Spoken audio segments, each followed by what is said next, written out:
Muabuduni Mwenyezi Mungu wala msimshirikishe na chochote.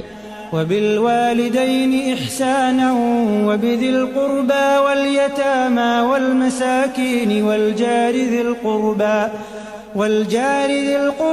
والجار الجنب والصاحب بالجنب وابن السبيل. Na wafanyieni wema wazazi wawili na jamaa na mayatima na maskini na jirani wa karibu na jirani wa mbali na rafiki wa ubavuni na mpita njia.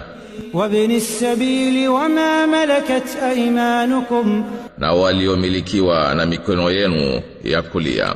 إن الله لا يحب من كان مختالا فخورا, hakika Mwenyezi Mungu hawapendi wenye kiburi wanaojifakhiri. الذين يبخلون ويأمرون الناس بالبخل ويكتمون, ambao wanafanya ubakhili na wanaamrisha watu ubakhili. ويكتمون ما آتاهم الله من فضله, na wanaficha fadhila alizowapa Mwenyezi Mungu.